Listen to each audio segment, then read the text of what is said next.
Cuando hablamos de servir, pudiéramos imaginarnos que una persona que sirve es una persona débil o una persona que tiene mucho tiempo en sus manos. Por los próximos minutos vamos a ver una historia de Jesús que nos da el ejemplo de que la verdadera grandeza se define en realidad por el servicio. No le cambie, quédese con nosotros. Esto es Calvary Latino en casa.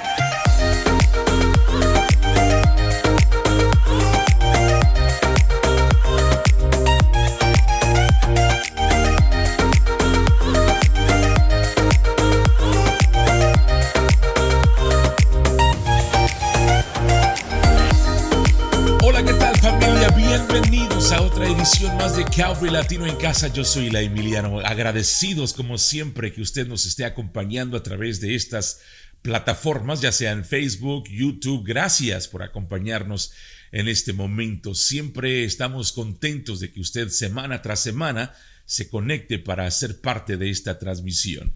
Queremos que también nos ayude a compartir estas buenas noticias. Como siempre, comparta esto con alguien, envíeselo a alguien, mándelo por Messenger, etiquete a alguien, en fin, invite a alguien para ver la transmisión o el programa de este día. Deje sus comentarios por ahí, deje unos dedos pulgares y unos corazoncitos. Siempre nos gusta estar en contacto con usted de esta manera. Así es que muchas gracias por acompañarnos el día de hoy. Hoy estamos continuando con la tercera parte de nuestra serie, Los unos a los otros. Los unos a los otros. Voy a invitarle, si puede tomar su Biblia, puede tomar su teléfono, su tableta, en fin, y vaya conmigo al capítulo 5 de Gálatas.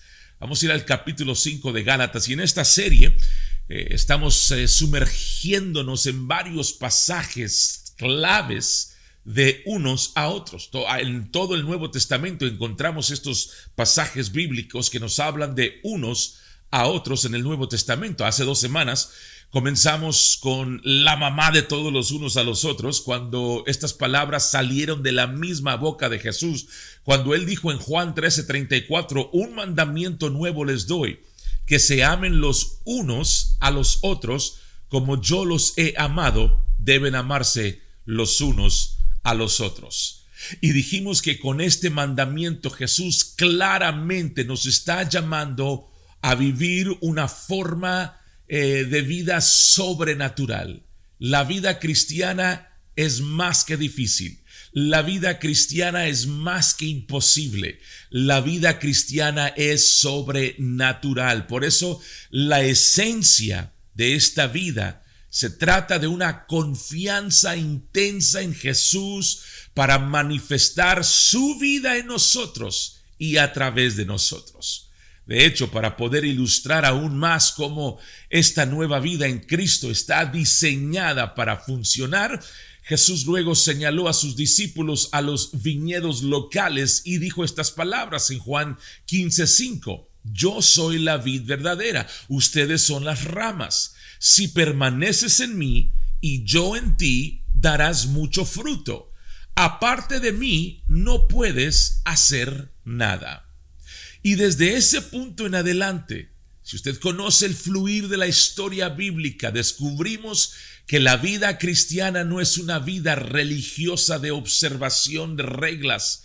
La vida cristiana es más bien algo relacional, algo de fructificación, de amor, de gozo, de paz. Y cuando Jesús dice que Él es la vid y nosotros somos los pámpanos o las ramas, Él está poniendo gran énfasis en este punto.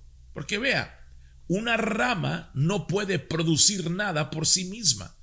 Y cuando Jesús llama su atención sobre las uvas que cuelgan en los viñedos, su punto es muy obvio. Las ramas solo pueden mostrar el fruto que se produce al nutrir la savia de la vid que fluye a través de las ramas. Las ramas de por sí solas no pueden.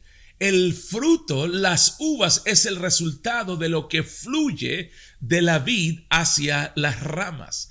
Así que el fin de semana pasado hablé de nuestro llamado a perdonarnos unos a otros, basado en el perdón que nosotros hemos recibido de parte de Dios.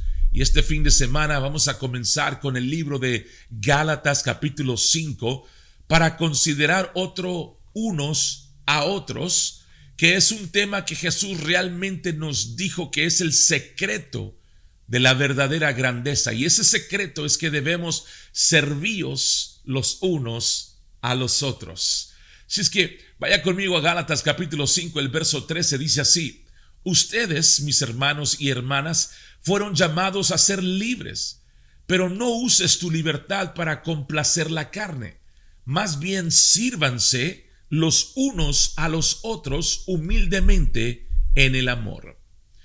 Sabemos, cuando miramos hacia atrás en el curso de nuestras vidas, tenemos que admitir que muchas de las cosas buenas que nos sucedieron fueron el resultado directo de alguien que atendió a nuestras necesidades básicas. De hecho, esto se remonta hasta nuestro nacimiento. Desde el momento en que llegamos al planeta Tierra, estamos desesperados porque alguien nos sirva, porque literalmente no podemos hacer nada por nosotros mismos.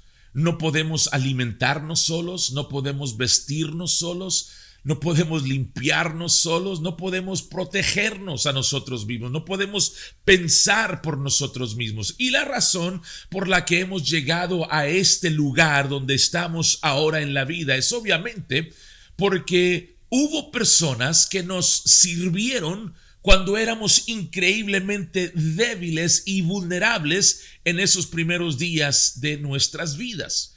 Y con el transcurso del tiempo nos volvemos más autosuficientes y gradualmente nuestra necesidad de ser servidos se vuelve cada vez menos crítica, con el tiempo menos importante. Sin embargo, la vulnerabilidad es algo que asusta a muchos de nosotros. Admitir que aún podríamos tener ciertas necesidades que superan el alcance de nuestros propios recursos, muy seguido es una experiencia muy humillante. Sin embargo, Jesús dijo que el secreto, vea esto, de la verdadera grandeza en su reino se basa en el servicio mutuo, en servíos los unos a los otros. Mateo 23, verso 11 dice: el mayor de ustedes será su sirviente. Ahora, por supuesto, el siervo más grande que jamás haya caminado sobre la faz de la tierra fue Jesucristo. Y Jesucristo mismo dijo en San Marcos el capítulo 10, el verso 45, porque ni siquiera el Hijo del Hombre vino para ser servido, sino para servir y para dar su vida en rescate por muchos. La grandeza del servicio es verdadera en todas las áreas de la vida. Todo buen jefe sabe lo importante que es servir a sus empleados. Toda buena empresa se da cuenta de que atender al cliente es fundamental, familia. Pero muchas veces, muchos de nosotros tenemos la imagen equivocada de lo que es un servidor. La palabra de Dios realmente nos aclara eso, especialmente cuando miramos a Jesús como nuestro modelo. Podríamos imaginarnos a un sirviente como alguien débil, alguien que tiene mucho tiempo en sus manos, alguien que no tiene mucho que hacer, o alguien que no tiene visión propia o nada de esas cosas. Pero durante estos próximos minutos vamos a confrontar esos conceptos falsos del servicio al mirar una historia de Jesús que nos da el ejemplo de que la verdadera grandeza se define en realidad por el servicio. Así es que vaya conmigo de nuevo a Juan el capítulo 13 esta semana. Es una historia que hablamos hace unos cuantos domingos o la semana pasada y habla acerca de lo que Jesús y sus discípulos reunidos en una habitación, en un aposento alto, y nos explica lo que sucedió. Ellos están reunidos ahí para comer juntos una cena pascual, lo que conocemos como la cena del Señor, y los discípulos aún no saben, pero Jesús sabe que al siguiente día Él iba a morir en la cruz. Por eso se llama la última cena o la última cena, donde juntos están en este aposento alto y Jesús hace algo para mostrarles lo que significa realmente servir a los demás. Esta fue una experiencia que cambió absolutamente la vida del hombre que nos escribió esta porción bíblica o esta historia, este relato, el apóstol Juan.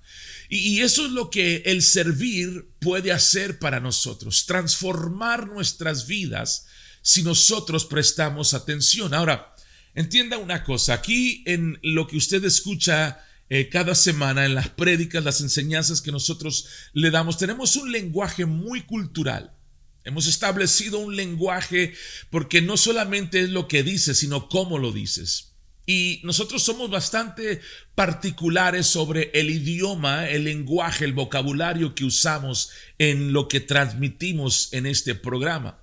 Hay algunas cosas que usted no nos escuchará decir muy seguido, y otras cosas que nos escuchará decir muy a menudo. Entonces, preste especial atención al lenguaje que usamos. Nosotros no decimos siervo o servidor, ¿sí? No utilizamos esa palabra. Nosotros, en cambio, decimos somos hijos e hijas. Sí, somos hijos e hijas. Vea esto. Sin embargo, nos servimos los unos a los otros. ¿Okay? Quiero que quede muy claro. Entonces, brevemente, vamos a ver 5 cosas que Jesús nos enseña sobre el servicio en este encuentro en el capítulo 13 de Juan. Entonces, si tiene por ahí donde escribir, anote esto. Le voy a dar 5 cosas muy importantes. ¿Qué significa ser hijo o hija que sirve? ¿Qué significa ser un hijo o una hija que sirve? Número 1, hijos e hijas que sirven, aman. Hijos e hijas que sirven, aman. Servir es amar.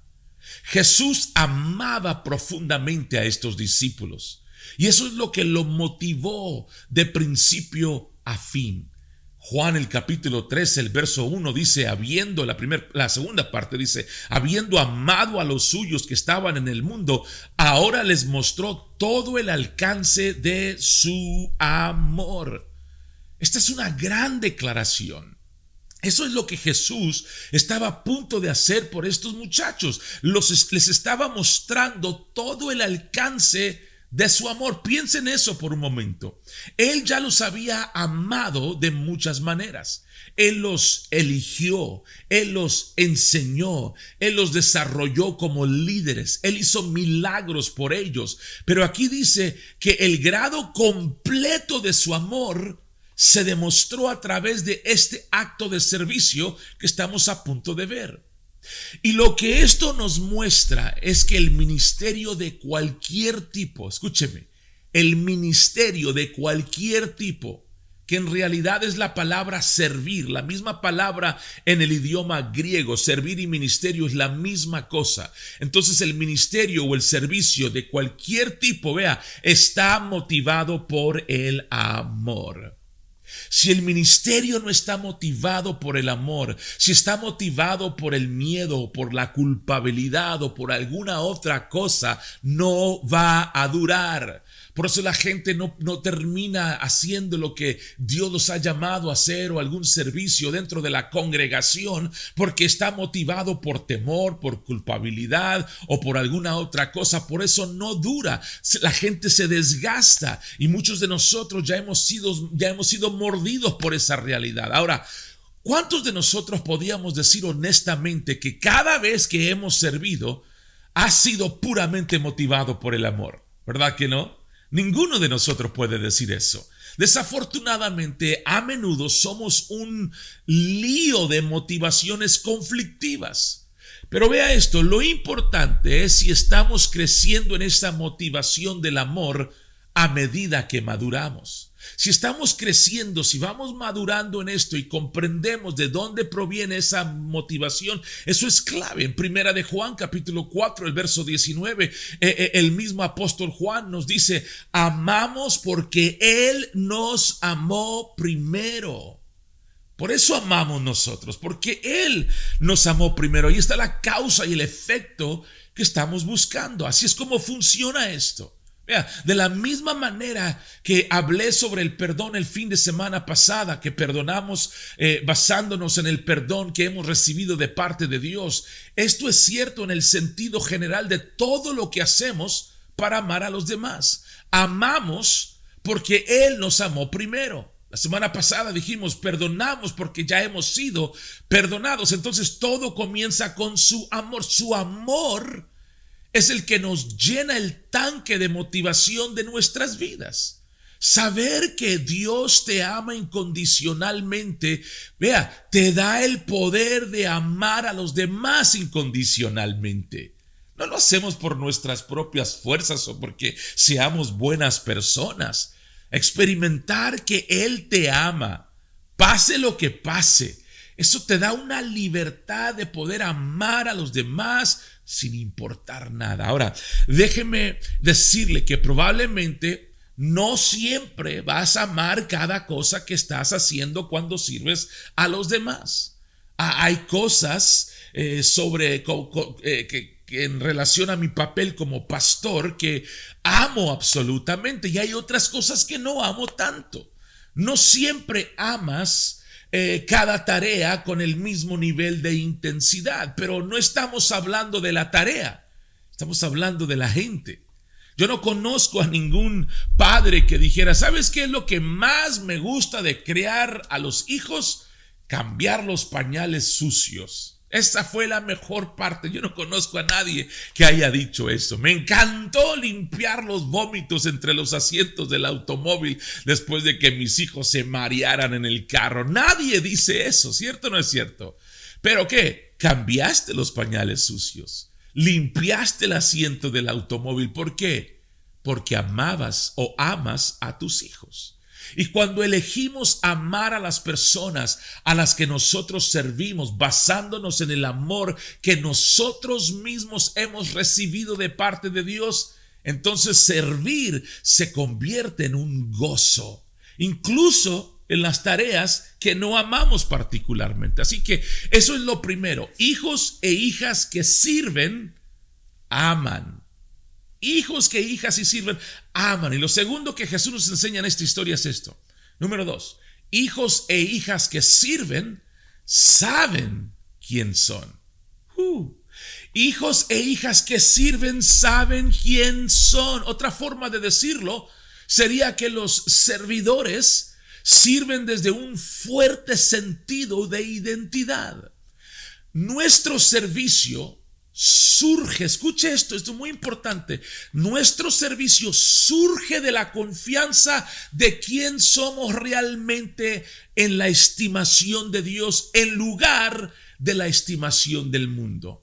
Nosotros no estamos sirviendo porque estamos tratando de demostrar quién somos o de hacer que alguien más afirme quién somos. Nosotros servimos porque ya sabemos quién somos.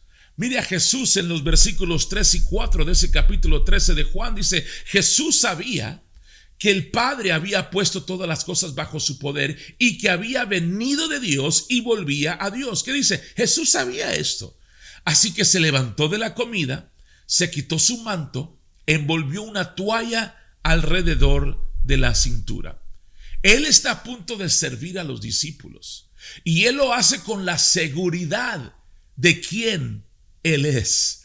Jesús sabía que todas las cosas estaban bajo su autoridad. Y Él sabía de dónde venía y Él sabía para dónde Él iba. Escuche, cuando llegas a conocer a personas que son hijos e hijas, comienzas a comprender muy rápidamente que están viviendo desde un profundo sentido de identidad y confianza en Cristo. Ellos saben quiénes son, ellos saben de quiénes son, ellos entienden de dónde vienen y hacia dónde van. No hay ego con el que ellos tengan que luchar. No hay algo que diga, es que estoy haciendo esto porque estoy buscando validación, estoy buscando aceptación. No, los verdaderos hijos e hijas entienden que la única validación que ellos necesitan ya la tienen, que viene directamente de nuestro Padre Celestial.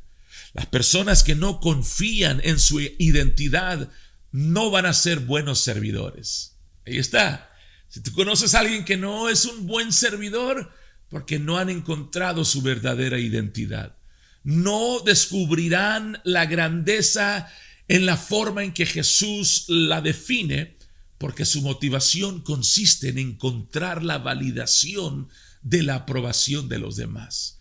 Están buscando que alguien más les dé validación, están buscando que alguien más les dé aprobación, que alguien los reconozca. No, cuando tú eres hijo e hija, tú sirves porque tú ya sabes quién tú eres.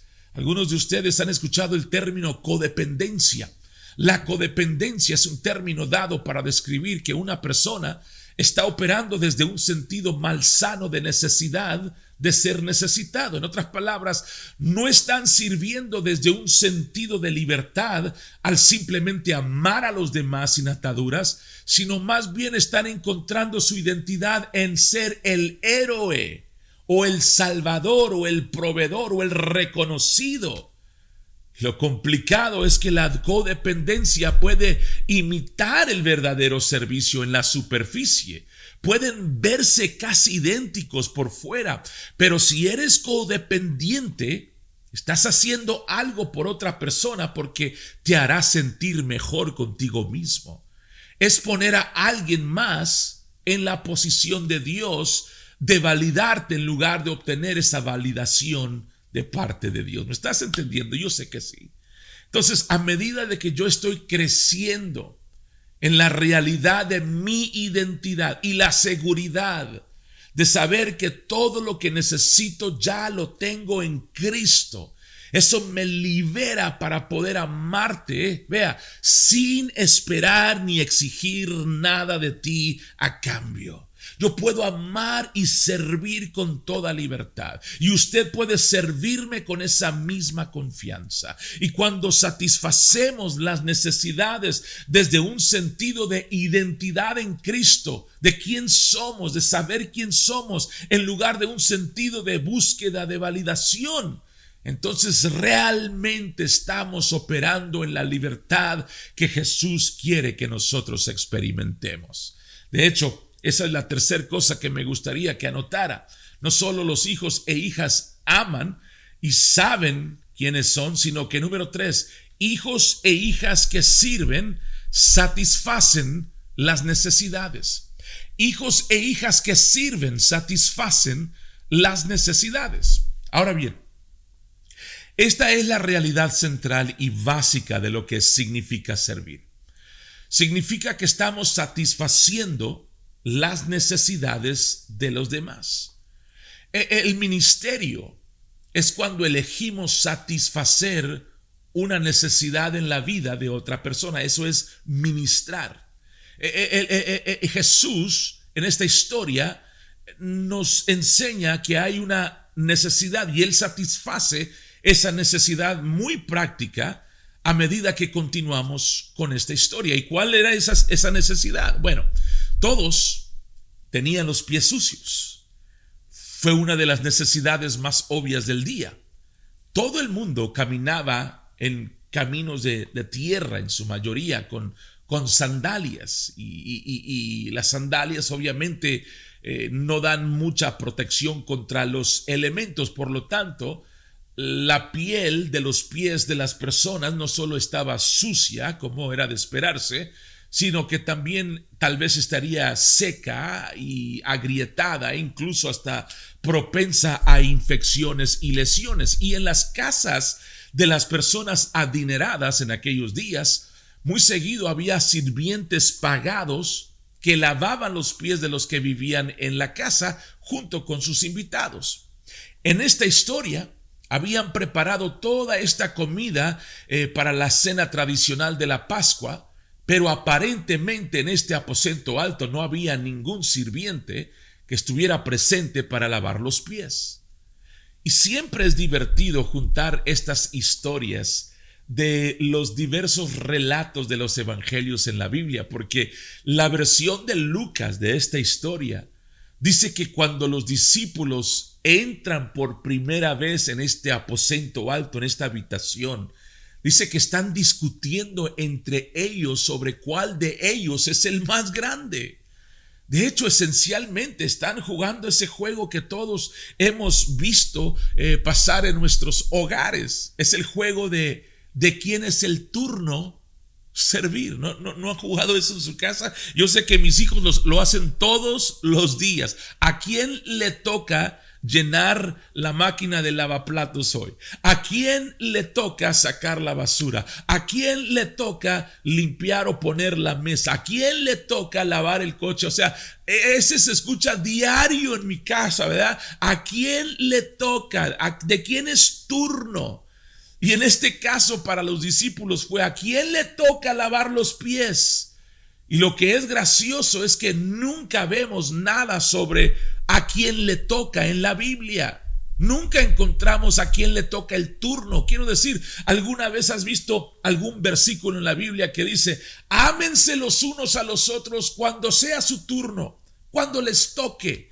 O estén listos para servirse unos a otros cuando sea su turno, cuando les toque. No, eso es ridículo, porque en el reino no es a quién le toca amar o a quién le toca dar o servir, porque siempre le toca a todos a cada momento. Y Jesús capta esta incomodidad. Sí, un momento silencioso, no tan sutil, y dice en el versículo 5, dice: después de eso, echó agua en un recipiente y comenzó a lavar los pies de sus discípulos, secándolos con la toalla que lo envolvía.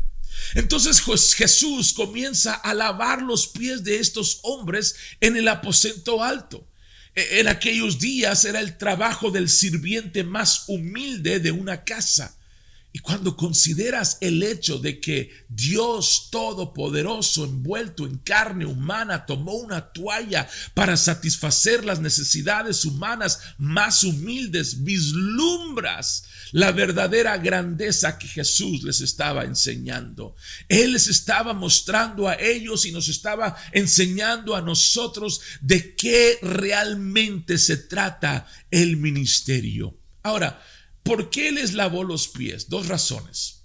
La obvia, la más práctica, era porque sus pies estaban sucios, pero también era porque sus corazones estaban orgullosos. Veamos eso del corazón orgulloso primero. Si ese no hubiera sido el caso, uno de los discípulos, se hubiera puesto a hacerlo, a lavar los pies sin que nadie se lo pidiera. Pero en cambio, ¿qué dice la Biblia que estaban haciendo? Estaban ahí argumentando de quién era el más grande. Luego, en segundo lugar, era una necesidad práctica, era una necesidad urgente del momento, y Jesús simplemente satisfizo esa necesidad. Y por cierto, él no tenía nada que ver con si los discípulos merecían su bondad en ese momento. Esto no tenía nada que ver con eso. Esto no tenía nada que ver con cuál era su actitud o su corazón. De hecho, en este caso podríamos argumentar que ciertamente no merecían que se les lavara los pies por la actitud y el argumento que estaban teniendo. Después de todo, estos eran los mismos hombres que entraron al cuarto esa noche y comenzaron las festividades con una discusión, peleándose entre el uno y el otro. Entran a la habitación y comienzan a discutir sobre quién es el mejor que quién. O sea, estos hombres han pasado 3 años y medio seguidos convirtiéndose en los amigos más cercanos de Jesús en la tierra. Y Lucas explica esto en el capítulo 22, el verso 24. Dice además surgió una disputa entre ellos sobre cuál de ellos se consideraba el mayor. Esa palabra disputa es muy poderosa porque habla de una intensa discusión en curso. Estaban argumentando literalmente que quién era el mejor. Esto está sucediendo en esta misma noche. O sea, quizás la imagen que se ha inventado en nuestras cabezas de cómo fue la última cena, quizás sea un poco diferente de cómo la Biblia realmente la describe. Yo creo que muchas veces asumimos que la última cena fue una atmósfera angelical de adoración, ¿sí? Y que estaban en este momento sagrado y que había un fondo musical ahí solemne y que casi caminaban sobre el aire, ¿no? Y todos estaban ahí enfocados en Jesús y algo muy majestuoso, pero no fue así, familia.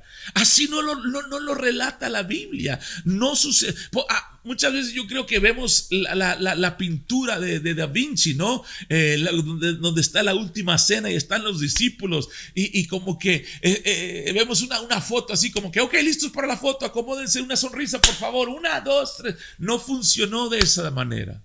Dice la Biblia que cuando entraron juntos en la habitación, no era un lugar muy sagrado, no era un lugar muy majestuoso, muy silencioso, mucho menos un lugar de descanso, más bien parecía un recreo preescolar.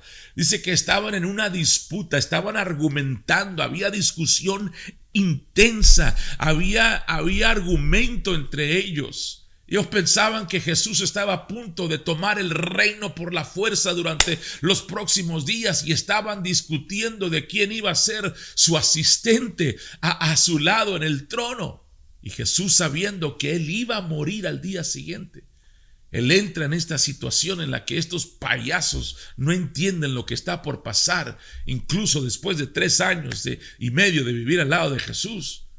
Y esto me lleva a la cuarta cosa que puedes anotar, que es que número 4, los hijos e hijas que sirven no discriminan. Los hijos e hijas que sirven no discriminan. Nuevamente, si yo hubiera sido Jesús, podría haber levantado mis manos al aire y haber dicho, ¿de verdad? ¿Están en serio ustedes? ¿Saben qué? Olvídenlo. Ustedes han estado conmigo durante 3 años y medio y si no tienes una idea a estas alturas, entonces ¿de qué te sirve? Pero Jesús no discrimina. De hecho, la incondicionalidad del amor de Jesús es tan profunda que incluso le lava los pies a un hombre llamado Judas Iscariote, que estaba solo unas horas de entregar a Jesús en manos de sus enemigos. Y si volvemos al verso 2, leemos en el capítulo 13 de Juan, se estaba sirviendo la cena y el diablo ya había incitado a Judas Iscariote, hijo de Simón, a traicionar a Jesús. Jesús sabe que hay un traidor en la habitación. Él sabe que alguien en ese grupo lo iba a traicionar y él sabe exactamente quién es y sin embargo, eso no le impide servir a Judas en la misma medida que sirve a los demás. ¿Sabe? Gran parte del llamado servicio en el mundo actual está envuelto en el cálculo cuidadoso de lo que pensamos que podemos obtener de alguien más. Servimos a las personas porque pensamos que podemos sacar un provecho de esa situación. Eso ocurre en la dinámica familiar, eso ocurre en las amistades, eso ocurre en relaciones comerciales de negocio. Y lamentablemente incluso sucede en las iglesias también. Y aquí está Jesús a punto de ser vendido a sus enemigos por Judas por 30 piezas de plata, y Jesús todavía se inclina, se agacha y le lava los pies sabiendo muy bien lo que está a punto de suceder. ¡Qué increíble es esto, familia! Y no solamente eso, Jesús también le lava los pies a Pedro, aunque sabe que Pedro lo va a negar 3 veces antes de que cante el gallo en la mañana. Escuche, la gente te va a fallar, pero no dejes que su fracaso o tu decepción te hagan dejar de servir. Tú eres un hijo, tú eres una hija, tú estás sirviendo desde un sentido de tu propia identidad en Cristo, no basado en cualquier sentido de afirmación que puedas o no puedas sentir de parte de ello. Y esto nos lleva a lo que probablemente sea lo más importante que aprendemos sobre el servicio de Jesús. Es que número 5, hijos e hijas que sirven son humildes. Hijos e hijas que sirven son humildes. La palabra bíblica para humildad significa literalmente agacharse. De hecho, en el Antiguo Testamento, esta es exactamente la imagen que Dios usó para expresar cómo se ve la gracia. La palabra más cercana que tenemos a la gracia en el idioma hebreo significa literalmente agacharse, inclinarse. Y esto es literalmente lo que Jesús hizo por sus discípulos. Y la humildad de inclinarse, de agacharse para servir a los demás, nos lleva de regreso a nuestro verso temático, nuestro verso clave en Gálatas capítulo 5, el verso 13, donde dice: sírvanse los unos a los otros humildemente en amor. Sabes, hemos estado viviendo con la crisis del COVID-19 durante más de un año. Y tengo que decir que en medio de todos los muchos miedos, frustraciones y facciones que rodean el impacto de esta pandemia, hay algunas cosas que Dios me ha enseñado que nunca cambiará por nada. Y una de esas cosas que Dios me ha enseñado es algo que realmente conozco desde hace muchos años, pero ha adquirido un significado completamente nuevo para mí. Y es que la humildad es la verdadera marca de una persona o la verdadera marca de una iglesia que está creciendo en la gracia de Dios. La humildad es la que lo define. La humildad no es pensar de ti mismo menos, o no es pensar menos de ti mismo, sino más bien la humildad es pensar menos en ti mismo. ¿Sí? Y todos nosotros de una forma u otra nos hemos visto obligados a pensar menos en nosotros mismos y pensar más en los demás durante esta crisis. Nos obliga a recordar que la iglesia en última instancia no se trata de las luces, no se trata de la producción, no se trata de cualquier otra cosa que pensemos que es genial en la superficie. No se trata de una mentalidad consumista mediante la cual miramos a la iglesia de la misma manera que vemos un Walmart o un Costco como un dispensador de bienes y servicios para satisfacer las necesidades sentidas por mí y mi familia. Más bien, la iglesia se trata de un grupo de personas que se unen en una diversidad de formas. Por eso hay diferentes ministerios con el propósito de crecer en la gracia y el conocimiento de Jesucristo y ganar el mundo para Él. Esto es. Y la forma más segura de evitar convertirse en un observador crítico, la forma más segura de evitar convertirse en un receptor o un consumidor es convertirse en un participante servicial en la vida de un cuerpo espiritual de creyentes. Involucrarse, servir. Así que quiero que nos llevemos estas realidades en esta semana. Hijos e hijas que sirven, aman. Hijos e hijas que sirven, saben quiénes son. Hijos e hijas que sirven, satisfacen las necesidades. Hijos e hijas que sirven, no discriminan. Hijos e hijas que sirven, son humildes. Llévese eso con usted en esta semana y crea que el Señor va a manifestar estas cualidades en nosotros y a través de nosotros esta semana mientras confiamos en Él, en el laboratorio de la vida real. En otras palabras, el resto de esta semana en su vida cotidiana. No olvide, esto usted no lo puede hacer por usted mismo. Esto no es algo que usted hace por sus propias fuerzas. Es algo que Él hace en y a través de nosotros.